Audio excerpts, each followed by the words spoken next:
vanonzwara uranyi sokora kanaka murese pasi kuti vanhu vese ngarinzweni uyo unoda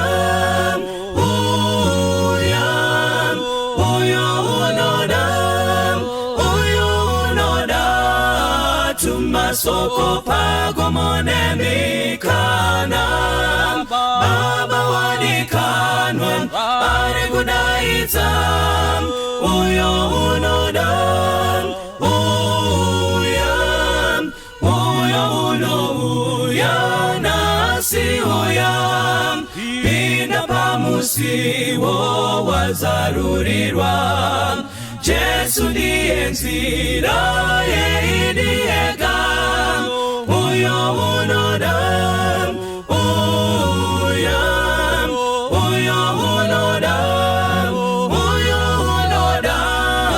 Tumasoko pago monemikana Baba wadikanwa ari kudaita Uyo unoda Uyo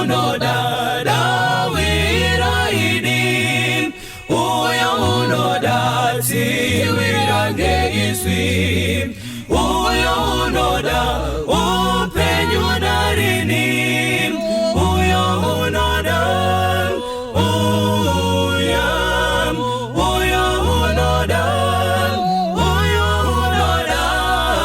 Tumasoko pago monemikana Baba wadikanwa ari kudaita Uyo unoda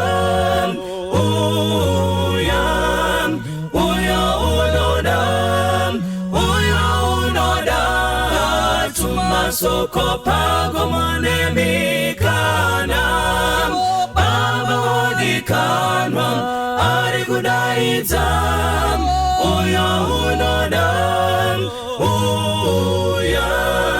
Baba wadikanwa ari kudaita Uyo unoda Baba wadikanwa ari kudaita Uyo unoda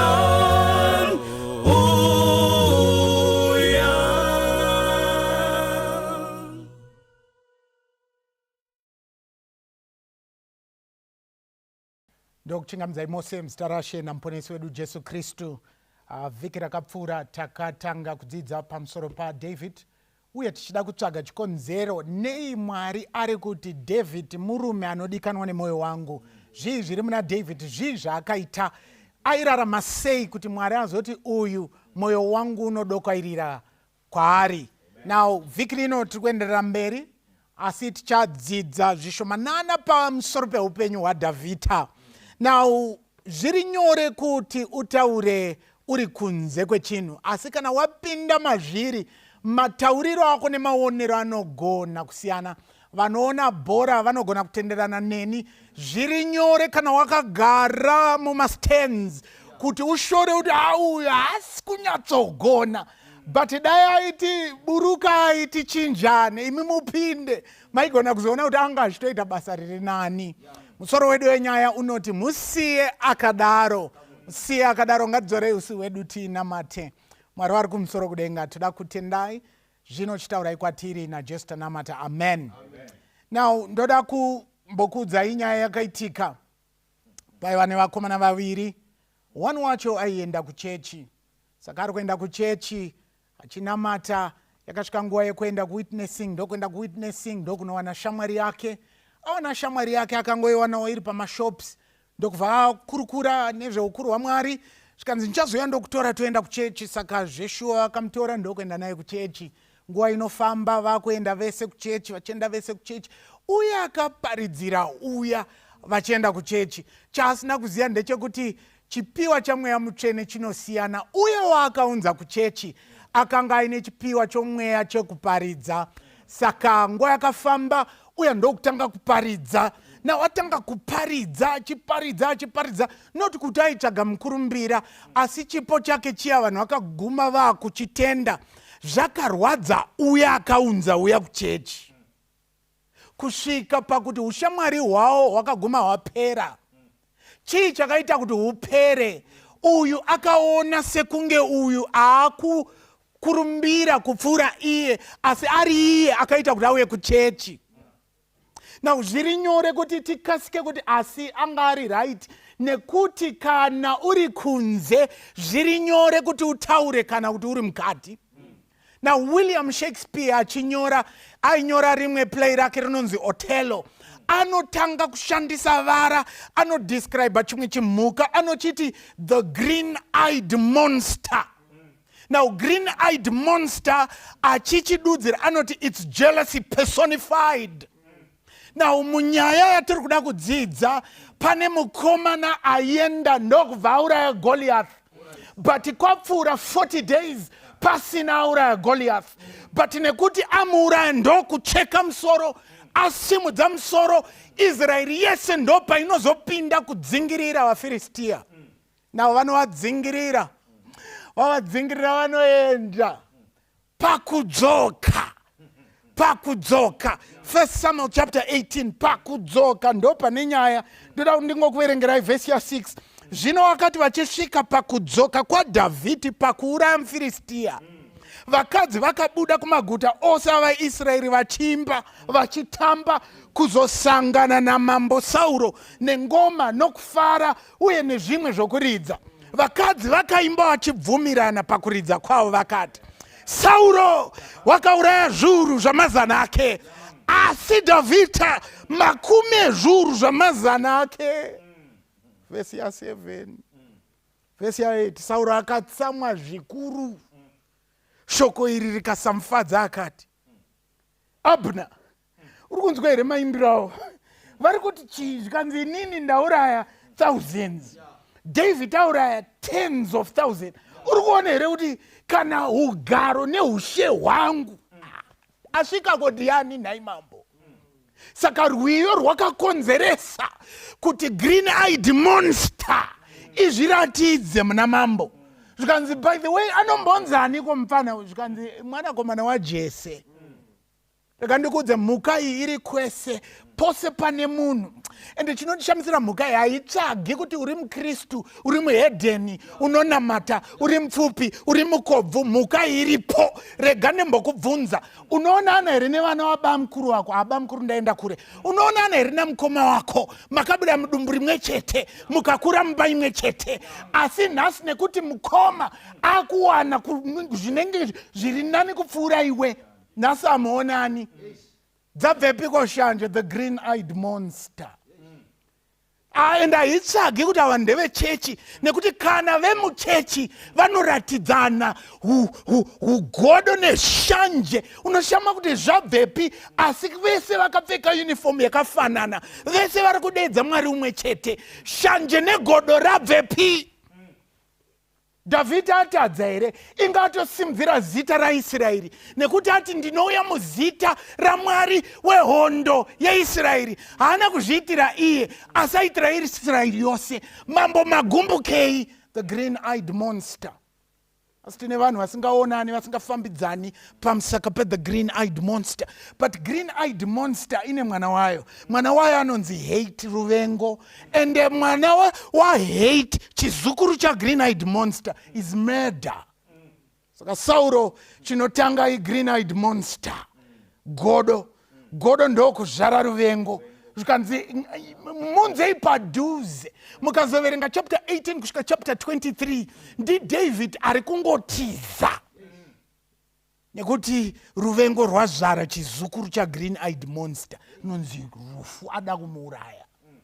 Now mukaramba muchiirava, Sauro anototi chiroora mwana wangu Meriba.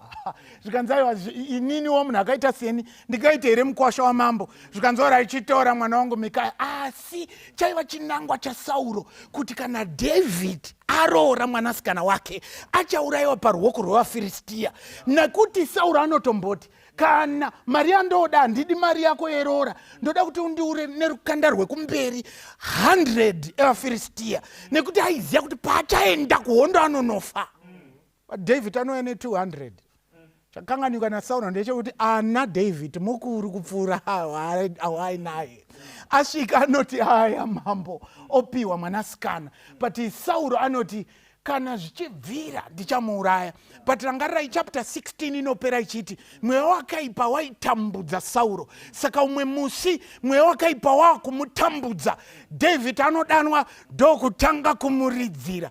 Achiridza udimbwa, Sauro anga aine pfuma mumaoko, anorikanda kuti anamatidzire David kumadziro. David opukunyuka, akasike kutanga anozvidzokorodza muchapter 19 verse ya 9, anotora futi pfuma orikanda. David opukunyuka. Jonathan omuti baba wangu zviro kwazvo wada kuuraya. David anotanga kutiza, chinondirwadza munyaya iyi. David akazodzwa ine 15. David akatanga kuzotonga ane 30. 15 years aitiza ari yemambo. Rega ndikokuuya padhuze newe, unogona kuita zvikukutu uchifunga uri kuitira Mwari, iye Mwari akasokusiya kare. Aiva mambo mumaso aMwari ndeuyu mukomana uyu, asi ari kuzviti mambo, Mwari akasotama kwaari. Saka David anotanga kutiza, achitiza green eyed monster yauya pamusaka pegodo. Kandimbonyatsokuudza hama yangu, nasono kune vanongovenga kungoita godo. Shamwari idzi hadzina kuzomboonana, and green eyed monster kana yakuzviratidza inongoda kuti iyo zviite zvakanaka ndezvavo, zvakanaka ngazviitirwe ivo, zvakanaka ngazviuye kwavo. Tine shamwari dzisasotauri dzese nekuti umwe akunzi akudada. Why? Nekuti akufambawo nemota, uye asati atenga mota, the green eyed monster. But dai yaisazozvara zvizukuru, green eyed monster inozvara ruvengo. Ruvengo rozvara kuuraya. Sauro uda kuurayirei David, atadza here nekuti auraye Goliath, but zvakangobva parwiyo. Zvikanzi Sauro auraya 10,000, David auraya zvezvuru. Zvikanzi he should die. But chinondinetsa, chapter 16 inopera David apinzwa mupalasi kuti aridzire mambo. Chapter 17 David paanouraya Goliath, Sauro anobvunza, zvikanzi ndianiko uyu? Zvikanzi ndiye uya mwanakomana waJese. Chapter 18 nanhasi Sauro achine mibvunzo. Rega ndikudze, kana mweya waMwari watama pauri, mweya akaipa haiapply kuuya. Samadzimira unoita magetsi, light rikadzima, rima hariapply kuuya. Saka mweya waMwari pawakatama kubuda muna Sauro, uchipinda kugara pana Dhavhidha, Sauro akunetsekana nemweya yakaipa. Rimwe godo rauinaro haisi mhosva yekuti wakundwa, imwe yakaipa unogara mauri, asi mweya wakaipa unodzingwa bedzi kana tadzoka kuna Kristu. Uchaona kuti chivi chinozvara chimwe chivi. Shanje dzaSauro dzakutomutuma kuti auraye David.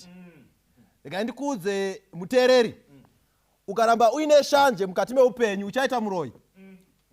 Nekuti shanje dzinozvara chimwe chivi chekuti kana uchinge wavenga munhu hauzodi kumuona achirarama panyika. Saka ukatiza ukaenda pana 1 Samuel chapter 24, uri kusangana naSauro achitsvaka Dhavhidhi.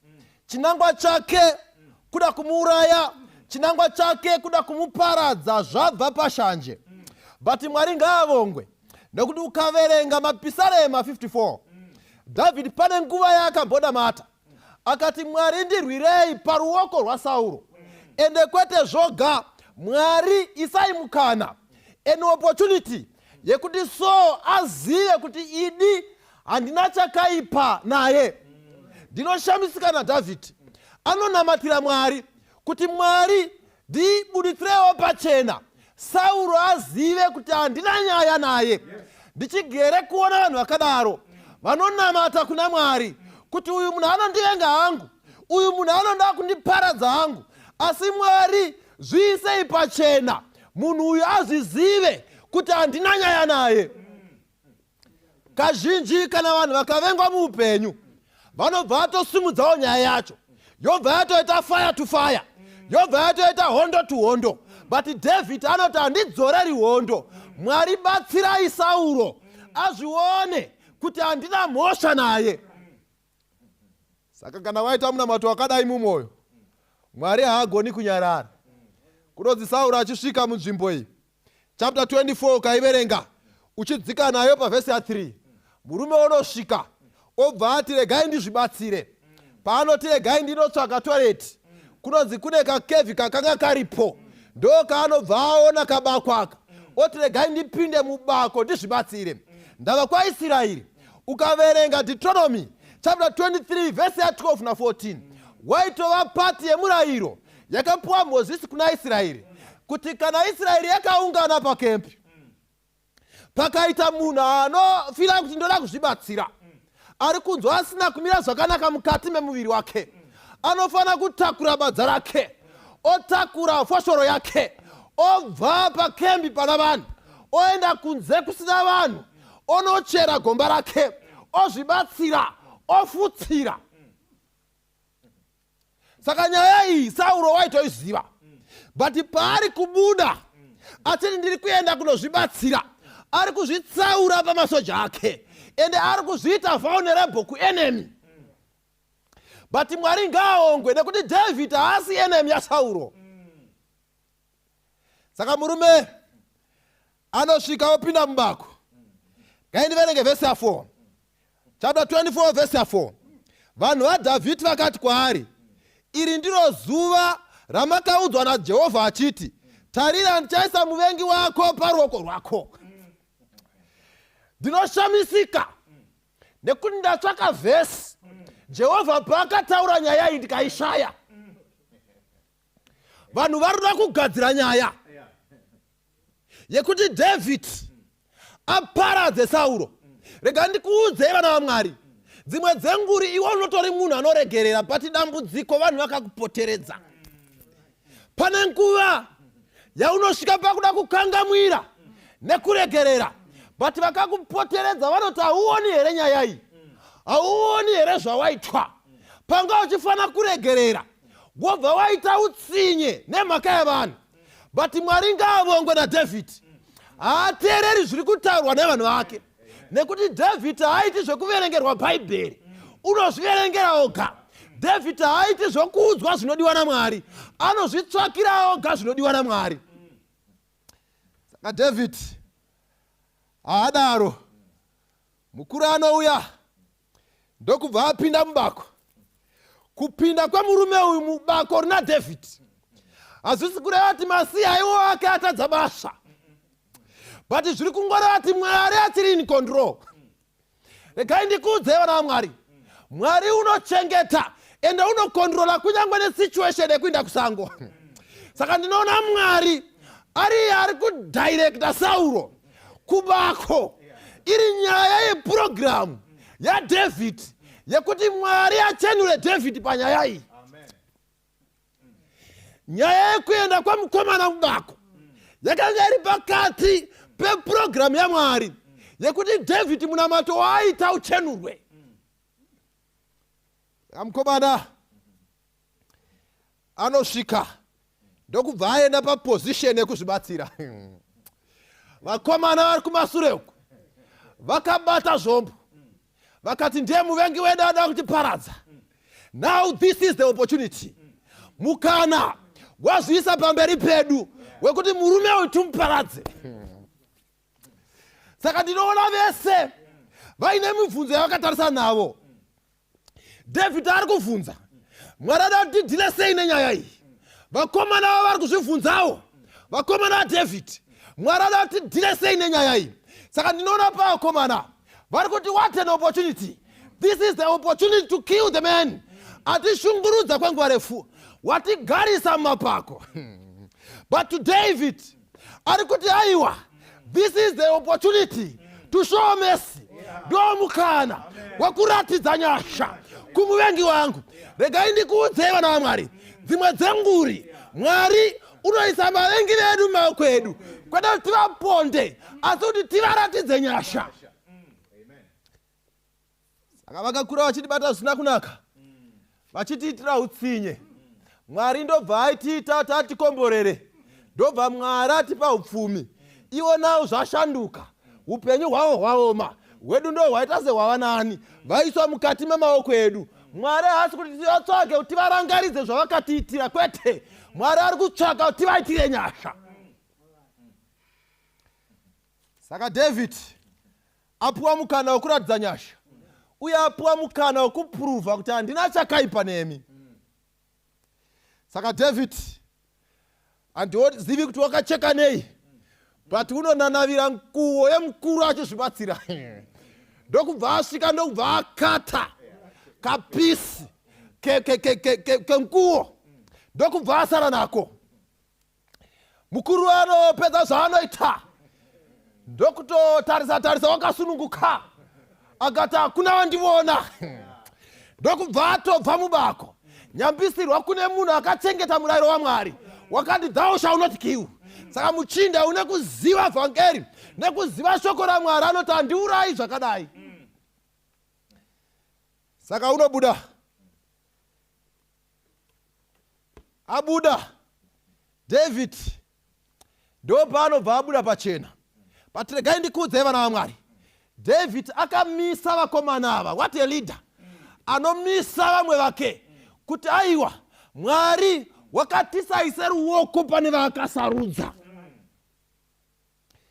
Chakaita kuti David asauraye Sauro, uye chakaita kuti David arambidze vakomana kuuraya Sauro, inyaya yekuti Sauro wakanga wakasarudzwa naMwari. Anointing yaMwari yakanga iri pamusoro pake. Regai ndikudze vana vaMwari, pfungwa iyi ingadaro ikaraswa nevazhinji.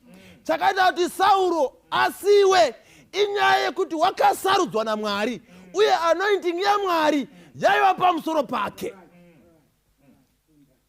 Saka pfungwa yekuti tisataura nalida wako uchiti anointing yakaiswa, ngaive pfungwa yekuti akasarudzwa naMwari, uye ngaive pfungwa yekuti anointing yaMwari iri pamusoro pake. Mazviwa. Saka maJudha vaisatenderwa kungokesa leader. Hatitauri nezvekumuuraya, tingotaura nezvekungomutuka kana kumukesa.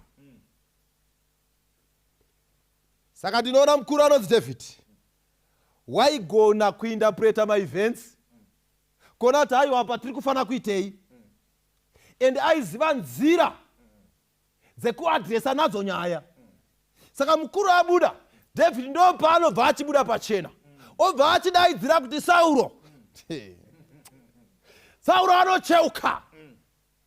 Zvikadzi murume mukuru David wakazviisa pasi, ndokubva ati my master, asina ndava kuti Sauro aida kumuuraya, still David wairespecta office yake. Akati ava ndimambo vangu, zvisinei neutsinye hwavaruda kundiitira, makandeyei vakaiswa ipapo naMwari. Ndikuudzei vana vaMwari, pane dzimwe nguva dzekuti tinogona kuomerwa zvokuti maybe unosvika pakuti I cannot respect this man or this woman in office. But rega ndikuudze, you must show respect to the office.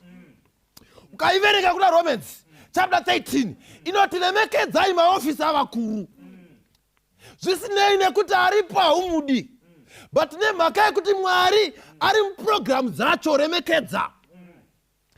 Saka David anoremekedza ofisi yaso, zvisinei nekuti Sauro aida kumuuraya.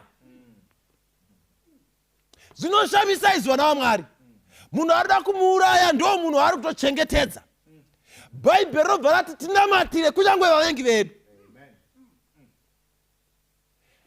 Vakatiitira zvikuru zvokuti tikatarisa upenyu hwedu pane kwataifanira kunge tava neupenyu, but nemhaka yavo tiri zvatiri nhasi, but Mwari ari kuti tinamatire ivavo. Saka Sauro paanoona kapenga kenguo yake, ndokubva atarisa kana zveshuwa nguo yakatwa. Murume anoti kuna David, wakanaka kundipfuura. Idi wakanaka kundipfuura. Regai ndikuudzei vana vaMwari, dzimwe dzenguri patinoitira zvakanaka vavengi vedu vanoona Mwari mazviri. Saka Mwari ndo zvaanotsvaka. Vaya vanoda kutiparadza, vaya vanotiitira utsinye, isu ngatidzorerei chakaipa nechakanaka mukupedzisira zita raMwari rinokudzwa. Now pano Sauro asiwa na David paaifanira kunge akaparadzwa. Dei David aiva umwe munhu asingatyi Mwari.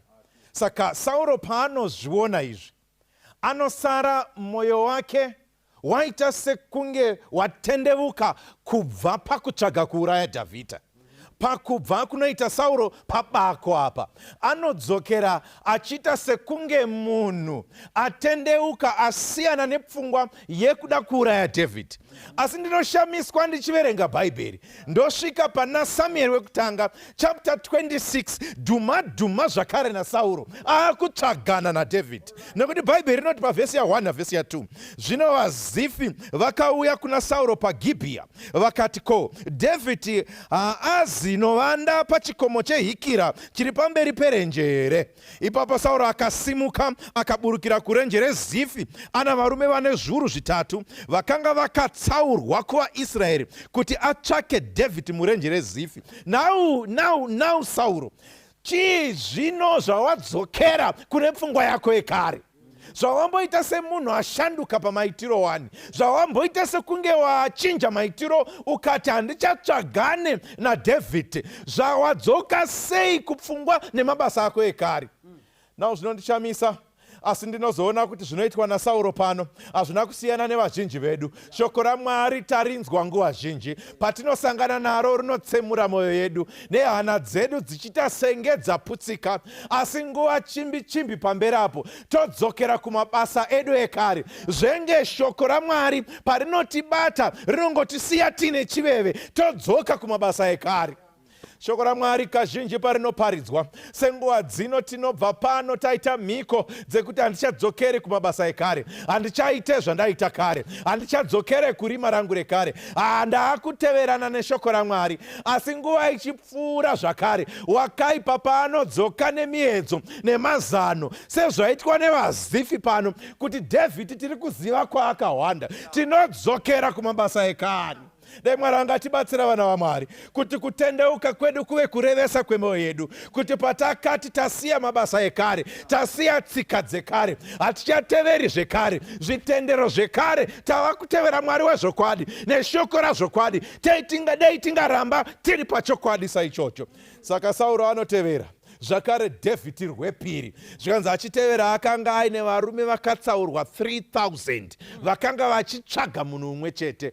3,000 special forces dzekungotsvaga Dhavhidhi munhu waMwari. Ndokusimukapo achindotsvaga Dhavhidhi. Ukairava zvakanaka, Dhavhidhi waingova nevarume 600, saka yanga iri 3,000 versus 600 vaitsvagana. Saka pano Sauro anosimuka nevarume vachienda kundotsvaga kuti Dhavhidhi ari kupi. Now shoko rinosvika kuna Dhavhidhi kuti Sauro uya wadzoka zvakare, wava kukutsvagai, uri kukuteverai, wava kutsvaga kukuurayai zvakare. Dhavhidhi achinzwa mashoko iwayo anotsvagawo vasori vake nenhume dzake dzinondotsvaga nekuferefeta kuti saka iye zvino uri kupi, uri kufambira divi ripi, uri nechekupi. Vasori vanodzoka vachitaura kuti zvedi mambo Sauro vari kukutsvagai, vatori nehondo yavo yevarume 3,000 vari kukutsvagai, varida kukuurayai. Asi zvinoitika pano zvasiyana nezvakaitika mubako, nekuti mubako makangoitika mahwekwe kusangana mubako. Asi pano Dhavhidhi anoti chirega ndichisimuka ndindozvionera ndiri ndomene pamhuno sefodya kuti Sauro uyu anoda kunyatsoita ineni. Saka anotorana, anotsvaga mhare dzake dzehondo, ndokutorana nemurume anonzi Abhishai, ndiye akabvuma kuenda naye kundotsvaga pakanga pakakemba musasa waSauro nevahondo dzake dzevaIsraeri. Saka vanosimuka ave madekwana ari manheru, ndokusimuka ndokufamba vachienda ndokundosvika pamusasa wevaIsraeri. Varume vaya masoja ake 3,000 nengoro dzavo dzehondo varipo pavanga vakavata, vakarara vakakomberedza mambo Sauro. Wakanga ari pakati pakati pavo vese kuti vaite kuti Sauro ave murume akachengetedzeka. Akanga akarara pedo naSauro akanga ariwo jinda rake rehondo rainzi Abneri ndiye akanga aripo akavete naye. David ndokupinda pamusasa, varume vakavata 3,000 ndokutanga kufamba pakati pavo achinyahwaira achinzvenga achifamba achipinda pakati pemusasa wevavengi, achifamba pakati pemusasa wevavengi, ndokupinda ndokufamba ndokupinda ndokufamba, asvika pakati pehondo dzevavengi. Ndopaanosvika dhuma pakakotsira mambo Sauro nejinda ravo Abneri.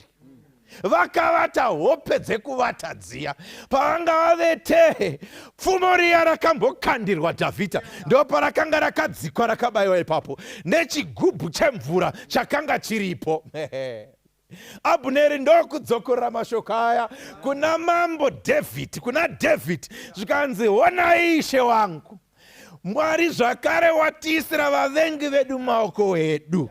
Ndibvumidzei nditore pfumo rangu ndingomubaya kamwe chete, handizodi kubaya kaviri, ndingonyudza pfumo mumusoro wake, zvobva zvangoperera ipapo.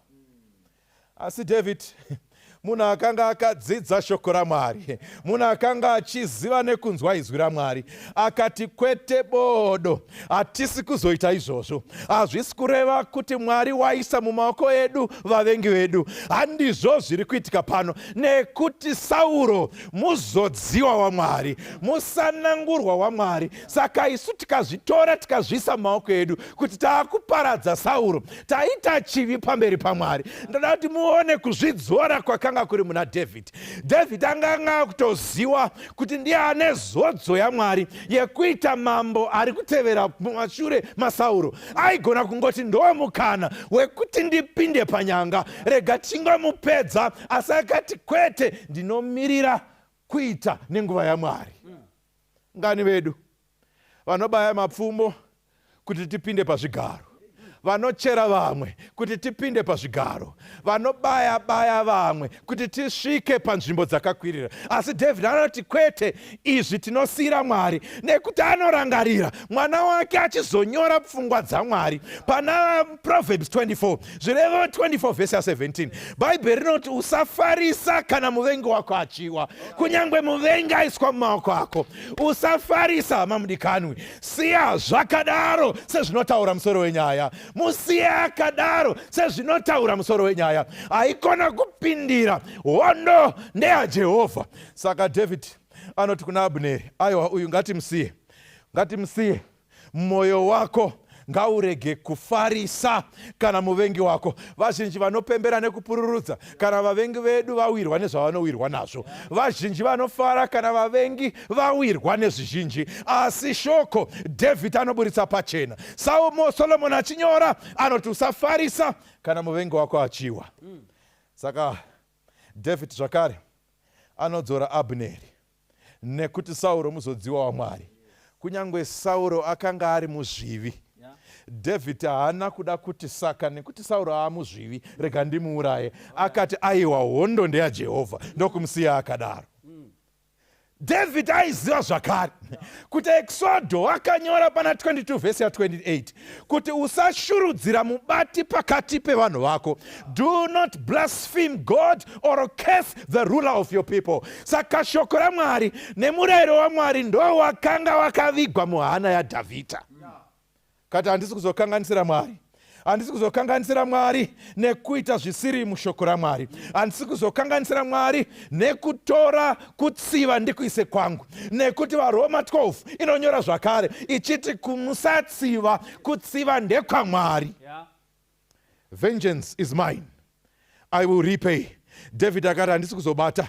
Zvikanzi naDavid achitaura kuna Abneri zvikanzi iwewe ngatichingodzura ipfumo, titore chigubhu chemvura.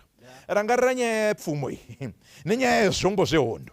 Pakanga paina Goriati, David akatora zvombo zvaGoriati akazvishandisa kudimbura musoro waGoriati. asi pano paita pfumo raSauro zvakare rakamboda kushandiswa kuuraya Dhavhidhi wacho, asi pano azvidzora akati handisi kuzodimbura musoro waSauro nekuti Sauro muzodziwa waMwari, uye zvakare shoko riri pachena, musatsiva, kutsiva ndekwaMwari, kutsiva ndekwaMwari. Saka ndobva ngoti kuna Abhineri, ngatidzurei pfumo riri padivi pemusoro wake, tingotora nechigubhu chake tingobuda tiende. Dhavhidhi waiziva kuti kwakanga kuri kuita kwaMwari kuti aise vavengi vake vashaye simba, nekuti ukaiverenga zvakanaka kunonzi kuvata kwakaita hondo yaIsraeri, kavatirwo kakaitwa apa kekuti hapana kana hwana akamuka, hapana kana hwana akaziva, hapana kana umwe chete akanzwa kuti panapa papindwa naDhavhidhi naAbhineri. Akanga ari Mwari akakonzeresa kuti vavengi vavate hope dzakadaro. NdiMwari unogona kuisa vavengi kuti vasvike pakupera simba nepakuneta kwakadaro. Saka Dhavhidhi naAbhineri vanosimuka vakabata pfumo nechigubhu chemvura chakanga chiri chaSauro, ndokubuda pamusasa, ndokunyahwaira, ndokubuda zvakare, hapana kana umwe chete wavo akaona. Vanonomira pachikomo pakakwirira. Vasvika ikoko, Dhavhidhi ndokudaidzira. Paari kudaidzira haasi kuadresa Sauro, ari kuadresa muranda anorinda mambo. Nekuti panguva iyi ukatadza kurinda mambo zvakanaka, upenyu hwako hwaifanira kugumira ipapo. Saka Abhineri anobvunziwa naDhavhidhi, onzi varume munorinda here imi? Tingauya pakati pehondo makavata muvatiro uyu kusvika pakutora bvumo nechinu chemvura zvamambo, tobuda futi makangovata. Dai tatirisu tauraya mambo maizodii? Nekuti kana mambo afa hondo yapera. Saka Dhavhidhi achitaura kudaro, Sauro anonzwa inzwi. Sauro anzwa inzwi, anotaura mashoko ekuti ndiwe here mwanakomana wangu Dhavhidhi. Chandinoda kuti titange tadzidza pana Dhavhidhi panapa ndechimwe chinhu chakatikoshera savana vaMwari: patience, kutiwira, kumirira nguva, kusiya nyaya dzavavengi idzi dziri mumaoko aMwari. Dhavhidhi anga aine mukana wekuparadza Sauro ipapo, asi akamira. Rangarirai kuti akazodzwa kumashure, asi azodzwa haasati atogara pachigaro. Dai ari umwe angadei akangomupedzisa ipapo, akati right, mukai munditevere, ndakazodzwa kuita mambo. Asi Dhavhidhi anomira, anonyatsokuratidza kusiyana kwake neumwe muchinda anonzi Hazaeri. Uyai neni pana madzimambo wechipiri chapter 8 muchadzidza pamusoro pemurume anonzi Hazaeri. Bheni-Hadhadhi mambo weAsiria arwara, anobva anzwa kuti Erisha ari munharaunda, obva atuma Hazaeri kuti enda unondibvunzira kumunhu waMwari kuti ndichamuka here panhoo dzekurwara idzi. Hazaeri asvika kumunhu waMwari, kunonzi naErisha, aiwa, Bheni-Hadhadhi haasi kuzopora, Bheni-Hadhadhi ari kufa. Asi Erisha apedza kudaro akaramba akatarisa Hazaeri kusvika Hazaeri akutonyara. Ndobva ati, konai munhu waMwari, marambo makanditarisa chii? Erisha akati, ndakuona, ndaona zvakaipa zvauchaitira Israeri. Uchatora vana vadiki ugovarovera pamatombo, uchauraya vanhu kwaIsraeri, uchatumbura madzimai akazvitakura, uchiburitsa vana vasati vasvika, uchauraya vanhu kwaIsraeri. Hazaeri akati, ndichazviita sei ini ndisiriwo munhu, zvikanzi ndaona uri mambo weAsiria. Hazaeri akatadza kumirira kuti Bheni-Hadhadhi afe kuti iye aite mambo. Asi akamuka usiku, Bheni-Hadhadhi akarara, ndokutora jira ndokurinyorovesa, ndokuvhara musoro waBheni-Hadhadhi. Ndo mafiro aBheni-Hadhadhi. Bheni-Hadhadhi aifanira kufa hake, asi kwete kuurawa naHazaeri. Asi Hazaeri was not patient enough kuti nguva yake isvike. Dhavhidhi anoburitsa pachena kuti kutiwira, it's a characteristic inofanira kuwanikwa muupenyu hwavana vaMwari. Inzwai maKristu, dzidzai kumirira. ndoziva tine zvakawanda zvatiri kuda kuita zvatinoda kuti zvigadziriswe, asi ngatidzidzei kumirira. Zvinhu zvakanaka zvinouya nenguva yakatarwa naMwari. Tikazvimhanyira zvimwe zvacho zvichativhiringa nyange nechikristu chedu. Saka Dhavhidha anobva ataura, obva ati chitumai mukomana auye kuzotora bvumo renyu iri. Ngaauye mukomana. Verse 21 inoti Sauro akati aiwa ndatadza, chidzoka hako mwana wangu Dhavhidhi, nokuti handichazokuitiri zvakaipa. Akutendeuka futi. Mukaveramba muchiverenga muchaona kuti Dhavhidhi pakuregedza kutsiva akapa Sauro mukana wekuona kuipa kwake.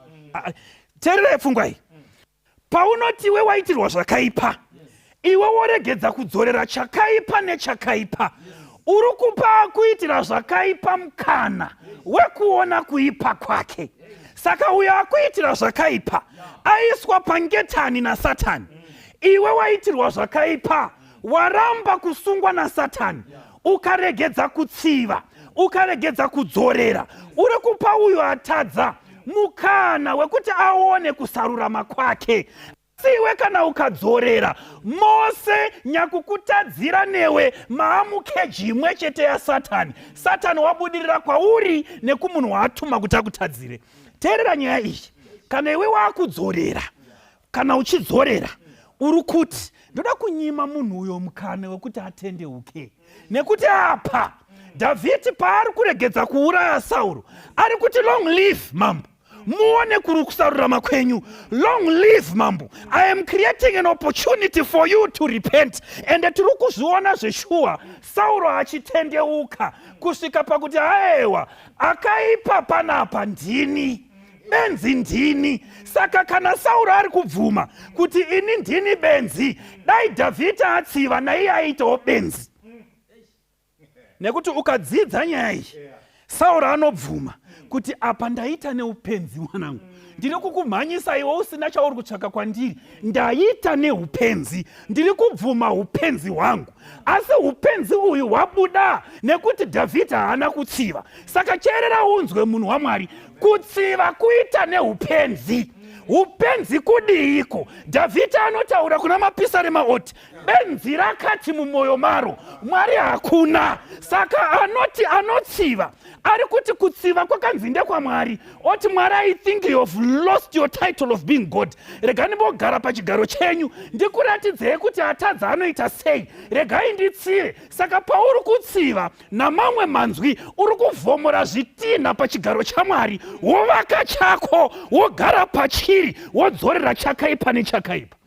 Hatirambi kuti wakatadzirwa, asi Bhaibheri shoko raMwari riri kuti hatirwi nenyama neropa. Uri kubhizi kurwa nenyama neropa. Kumwe kudzidza kuri kuitwa navanhu vakanditarisa, kudzidza kuti vatsive vaivashora pakusadzidza kwavo. Kumwe kushanda kuri kuitwa navanhu panapa. Motive force yavo, driving influence, motivation yavo handi kuti ndoda kubudirira muupenyu, asi kuti pandinozoenda kurufu kumusha ndoda vandione. Vaimbondishainira ndisina, vaindidadira nekuti ndakafirwa, asi iko zvino vanenge vakuenda vachihwanda muzita raMwari. Mwari wakanaka, Mwari wakanaka. Imi muri kuziva kuti muri kutotsiva. Kumwe kuchena kwamunoita pamunoenda kuma-occasion emhuri. Kutsiva vakakunyima hembe paya, pamakanyima hembe paya mukati vachandiona, makatokrosa kuenda Joni, dzimwe dzacho dzamakauya nadzo hamuna kudzideclare pabhodha nemhaka yekuti muri kuda kuuya kuzotsiva. Kamuchengetero kamuri kuita mbudzi ndeke kuti panozonzi family function mudye yakawanda, nekuti pane vakambokusevesai nemuriwo, ndiro dzavo dzakazara nyama. Muri kuda kutsiva. That's your motive force. Chakusunda kuti ushande mushandiro wauri kuita kuda kudzorera chakaipa nechakaipa. Ende uri kuzviita in the name of God. Paunozosvika paya wobvunziwa kuti ndimi wanza Mwari wakanaka shuwa. Hapana Mwari anokukurudzira kutsiva. Saka David ari kupa Sauro mukana wekuti aone kuipa kwake. Paunodzora munondo panzvimbo yekuubaya, uri kupa munhu mukana wekuti aone kuipa kwake. Kana aona kuipa kwake otendeuka, iwe naiye mese moponeswa. Saka ukateerera mashoko aSauro ekupedzisira, anoti kuna Dhavhidhi, aiwa wakaropafadzwa iwe mwana wangu Dhavhidhi, wakaropafadzwa, uchava nesimba. Ndoda kuti muone zvakutaurwa naSauro. Uchava nesimba iwe, uye uchakunda kwazvo. Naizvozvo Dhavhidhi akaenda hake naSauro akadzokera. Zvakutaurwa naSauro ndizvozvo zvezodzo zvemafuta akabuda muchinhu, uchakunda. Saka David akamirira 15 years from the anointing up to assuming the throne. 15 years David akamirira kuti Mwari agadzirise zvinhu nguva yake. Mwari haabatsirwi, siyai Mwari aite zvinhu nenguva yake. Toda kutaura nemunhu ari pano. Bhaibheri harirambi kuti wakatadzirwa zvachose, asi Peter anoti makadanirwa izvozvo. Kristu zvaakakutambudzikirai, wakakusiyirai makwara kuti muteere mifananidzo yake. Iye wakati achitukwa haana kutukwawo, wakati achivhundutsirwa haana kuchishidzira, asi wakadii? Wakaisa mhaka yake kuna iye unotonga nekururama. Ukaverenga zvirevo Soromoni achipedzisa nyaya pachapter 25, regai tiverenge mavhesi aya tobva tanamata. Chapter 25 verse 21 na22. Soromoni anoti, kana muvengi wako ane nzara, mupe zvokudya zvake adye. Kana aine nyota, mupe mvura amwe. Namhaka yei? Nokuti uchatutira mazimbe omoto pamusoro wake, uye Jehovha ndiye anokuripira. Nemhaka yei Jehovha ari kukuripira? Wapa munhu mukana wokutandeuka kuti adzoke kuna Mwari. Saka iwe neakakutadzira mose mamira panzvimbo yakanaka naMwari. Wakaitirwa zvakaipa, asi kamushandiro kako ndike kuda kutsivaka. Wakaitirwa zvakaipa, asi kamudzidziro kako aka ndike kuda kudzorera. Wakaita zvakaipa, asi mavakira auri kuita imba, it's because wakamborariswa panze nehama yako. Saka uri kuda kuzomukoka kuti arare mumba, kwete nekuti uri kuita zvakanaka, asi uri kuda kutsiva. Bhaibheri shoko raMwari roti, usadzorera chakaipa nechakaipa. Kana muvengi wako aine nzara, muitire zvakanaka, mupe mvura amwe. Uripo wakaitirwa zvakaipa, ende ukazvifunga izvezvi, misodzi yako inodonhera muninga, nekuti wakabayiwa panyamanete, wakagurwa kunorira. Ende kana Bhaibheri richitotaura kuti usatsive, uri kutoshamisika kuti Mwari wacho anongodaro sei. Asi dzidza kubva kuna Dhavhidhi, kutsiva ndekwaJehovha. Zvawakaitirwa wakaitirwa, asi ipa Mwari mukana wake wekuva Mwari. Iwe uri munhu, Mwari ndiMwari, nenzira yake yakanaka anogadzirisa zvakakanganisika muupenyu hwedu. Toda kunamatirwa. Newe unoti, ini ndakaitwa zvisizvo, ndandichitoita izvi kuti ndizodzorerawo. Kutoshanda kwandiri kuita kukurosa bhodha, kusarara 3 times a week, ndiri kukurosa bhodha kuenda nekudzoka, ndichitengesa pakati peusiku. Facebook vanondiziva ndotengesa, WhatsApp vanondiziva ndotengesa, mastatus angu handitoisi hama dzangu, ndoisa zvandiri kutengesa nekuti ndoda kudzorera kune vakanditadzira. Bhaibheri shoko raMwari riri kuti aiwa, hautsivi, iwe unoda munamato wakatsanangurika. Tose tinoda munamato, nekuti neimwe nguva tinovhiringana sehama, asi kudzorera ndekwaMwari. Tichanamatirwa. Patiri kunamatirwa, zvinamatire, ukumbire Mwari kuti Mwari ndibatsirei, ndirarame, ini ndive munhu ane moyo unotevera nemo mukati memwoyo wenyu. Yes. Mwari vakuitirei zvakanaka. Yes. Vakuropafadzei. Amen. Ngatinamatei. Baba edu vanodikanwa, vanobata ushe panyika nekumusoro kudenga, toda kutendai nekuti muchiri mubishi kutsvaka moyo yedu. Pane zvizhinji zvakaitika mukati meupenyu zvinotirwadza, utsinye hwatakaitirwa nehama, neshamwari nevatigere navo. Taishingaira siku nesikati kudzorera, asi nhasi matidzidzisa kuburikidzana Dhavhidhi kuti idi kutsiva ndekwenyu. Tibatsirei tivaratidze rumwe rutivi rwamurimi Mwari. Maita henyu nekuda kwaDhavhidhi, Sauro akaona kunaka kwenyu. Tibatsirei one kuda kwedu nekutadzirwa kwatakaita mukati meupenyu. Vavengi vedu vogoona kunaka kwenyu nekuti munenge vatipa simba rekuvaregerera. Kana tinge taregerera vavengi vedu, Mwari wokudenga tiregerereiwo pakudarika kwedu.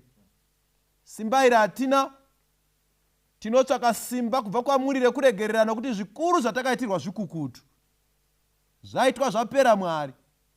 Motsemura gore kuya kuzotora vatsvene venyu. Tinoshuvira kuwana mazita edu akanyorwa mubhuku revakaponeswa.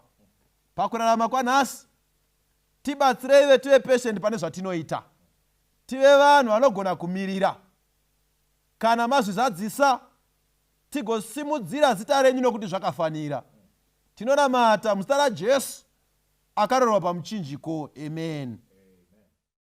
Pamchinjiko akatifira, akatichenura zvitema, ropa rake rakawerera, mbiri kunaye, mbiri kunaye, mbiri kunaye, ropa rake rakatisamba, mbiri kunaye, ruponeso runoshamisa, Jesu ari kugara neni, pamchinjiko akanditora, mbiri kunaye, mbiri kunaye, mbiri kunaye, ropa rake rakatisamba, mbiri kunaye, tsime rinobvisa zvitema, ndinofara navamariri, umo Jesu andichenura, mbiri kunaye, mbiri kunaye, mbiri kunaye, ropa rake rakatisamba, mbiri kunaye, uya kutsime rakanaka, zviunze kuna muponesi, pinda monasi uperere, mbiri kunaye, mbiri kunaye, mbiri kunaye, ropa rake rakatisamba, mbiri kunaye, mbiri kunaye, mbiri kunaye, ropa rake rakatisamba, mbiri kunaye, ropa rake rakatisamba, mbiri kunaye, ropa rake rakatisamba, mbiri kunaye.